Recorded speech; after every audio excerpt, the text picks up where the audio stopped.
Hi.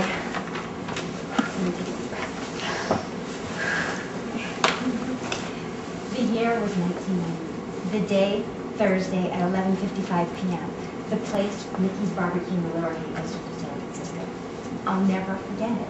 I am standing here today because of what happened that night. I started that night as an English Lit major and ended it as a dancer. I will go as far as to say that I started that night as an I can't do that, I won't do that, I don't do that kind of person, into an I can do that, I will do that, I do that kind of person. So it was 11:45 p.m. and I sat down to write a paper that was due the next morning, nothing like waiting for the last minute, and I realized that I didn't have any typing paper. So I grabbed my keys in my wallet and I ran out the door to Nikki's Barbecue. I ran out the door to Walgreens, intending to make it there before they closed at midnight. As I rounded the corner onto Haight Street, I heard music coming from Nikki's Barbecue. Nikki's had nothing to do with anyone named Nikki or barbecue. It was a small place. It was about as big as a 2-car garage, and if you didn't know it was there, you probably wouldn't notice it, but I was lured in. I found myself smack in the middle of the dance floor. Not on purpose, not because I made the conscious decision, hey, I'm going to go dancing tonight, but because I heard something. I felt something. I guess I needed something. I was amazed to see what I could do. I was amazed at how I could see that I could hear and decipher the different beats and the movements inside the music, and then move my body accordingly. The pure, euphoric power of it. I had never done anything like that before. I had never gone dancing, never taken a dance class, never thought of dancing, would have never danced. But that night, I was transformed. I danced until 4 o'clock in the morning. At one point, I was like, this is so fun, as the sweat dripped off me. I only stopped because the music stopped and they made me. As I was leaving, a guy walked up to me and he said, little girl, you need to take a dance class.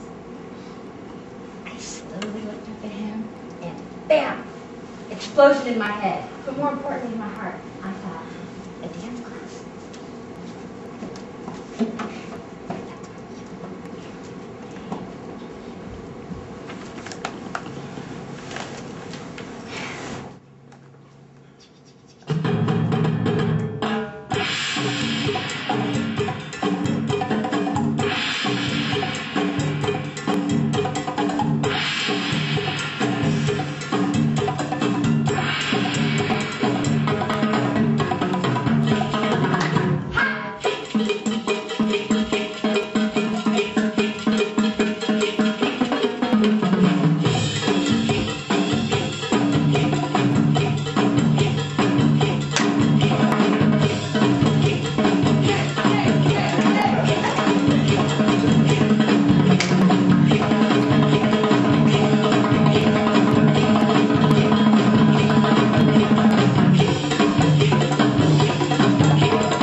That was over 20 years ago. My life was completely transformed that night. I've never looked back. I never wrote the paper. I did graduate from college. And I did take a dance class. I didn't go straight to the traditional ballet, tap, or jazz. I went for the life of invigorating drums of African dance, Brazilian dance, Caribbean dance. I'm still trying to breathe. One class a week turned into 10 classes a week. My cars got towed because I didn't pay for parking tickets. I went to dance class. San Francisco has a horrendous parking situation. All the money my parents sent me for books, dance classes, every cent I made went into dance classes. I couldn't get enough. I couldn't. Within 6 months, I was in a Brazilian dance company getting ready to go on a tour to Europe. And every Thursday night, you could find me shaking it at Nikki's Barbecue for the pure fun of it. A few years later, I went to Paris on vacation, and I went to dance class. Yes, even on vacation, even in Paris, I went to dance class. And And I was offered a job in the teacher's dance company. For a variety of reasons, way too long to get into now, I said no. And I went back to San Francisco and I continued my life. After 2 years, I was working more and more and dancing less and less. I had a car, I had stuff, not stuff that I made, but I had stuff. Friends, a job. And I was dancing less and less. I couldn't stop thinking about that opportunity that I had and that I passed up, and I was dancing less and less. I had to go. There was no alternative. That transformation that took place in me was so strong, it caused me to leave and quit everything I had and move across the world for it. When I got there, the company didn't exist anymore. I couldn't go home with my tail between my legs. Everybody already thought I was crazy. So I went to auditions. I fell down. I got rejected. I was trying to learn French. I thought my brain was going to explode. But that euphoric power pushed me through every single time. Every single time. And it was hard. Every single time. I would just do my own little dance. I finally did get a job, and I went to Africa, then Germany, Morocco, the Caribbean. I went all over the place dancing. It was awesome. My life took a completely different path. It was completely transformed. When I was 5, I locked myself in the bathroom because of my curly hair. I hated it. I hated it. I wouldn't, in grade school, go down to the crosswalk and cross the street with the other kids. I was intimidated. I was insecure, uncomfortable in myself. And so I just stood in the parking lot waiting for my grandma to pick me up. Those things may seem small and insignificant now, but fear and insecurity are debilitating. They are debilitating. Through dance, I now have a tool to conquer those fears and push me into realms that I could never have thought of, further than I ever even imagined. Here I was, dancing on stages all over the world, the girl who wouldn't cross the street. I ate it. I drank it. I breathed it. I still eat it. I still drink it. I still breathe it. And it just keeps getting better. How? Because it doesn't stop with me. That's how. I don't want to get emotional. That move in that direction for a second. It doesn't stop with me. That's how it flows out into other people that are around me. Back in California, I was married and I had the baby bug, and I thought maybe my dancing days were coming to an end, but you know, you are never done. You're never done. When you find your thing, you're never done. Right? When you find your thing, you're never done. He's going to build forever. You're never done. I loved his talk. It's influencing me. Well, I decided to prepare my classes anyway. At first, I was scared, thinking, who's going to come take my class? I started dancing so late. I was 20. I started dancing late. I didn't have the traditional training that most dance teachers have. You know what? There's always someone or something to tell you you can't. Always.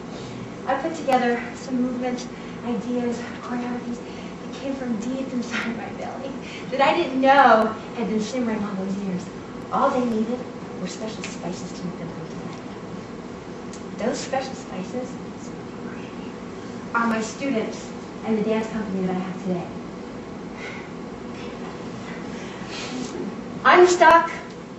I'm good. I'm the stock, and they're the spice. And every one of them that comes through, I make them throw their spice in it. I don't take no for an answer when they come in.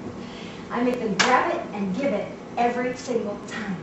And together, we create something that is so delectable that I am convinced that if you taste just a spoonful of it, you'd be affected by it. So much so that myself, one of my principal dancers, started a nonprofit organization based on dance therapy and the idea that dance transforms you not only physically, but in your innermost being. Through dance, we're healed, released, discovered. It's that good. You should try it. Some of the transformations that I see are very, very obvious. One of my students, she lives in another state now. She had been abandoned as a child, and she was very drawn to dance, but she couldn't let go. She couldn't open up. She couldn't give herself to it. But I watched her. Slowly inhale their aroma. Slowly open it. Slowly taste it. Until that girl was the first one dancing across the floor, inviting other people to class, teaching them how to move, and even went on to perform. To this day, we are still connected. Dance healed her. And I watched it. And Some transformations are life-saving. This week, a dancer told me her story. Driving down the 91 freeway, day after day, on her way home from work. She didn't see a point to living. She didn't see why there was a point to any existence. She thought it would be better if she got into a head-on collision and was killed instantly. She told me that she could not imagine why somebody who was sick and dying in the hospital would want to fight to live. She thought it would be better to be dead. She was sad. So sad. That's so sad. It breaks my heart. That was so sad. But then she came to class. And then she came to another one. And then she went to another one. And then she went to another one. And a year and a half later, that girl is dancing her heart out almost 7 days a week somewhere. Dance saved her life. You should try it. If you haven't already. I'm going to keep it real. And I'm almost done. Getting through this 10 minutes was the hardest thing I have ever done in my life. You can ask him. I've been telling him for the last 2 days how hard it was. I mean, there's amazing speakers, accomplished speakers, writers. I can dance and I can teach, but talk is totally out of my comfort zone. This is my first time. Totally out of my comfort zone. That's why I did that little dance in the middle.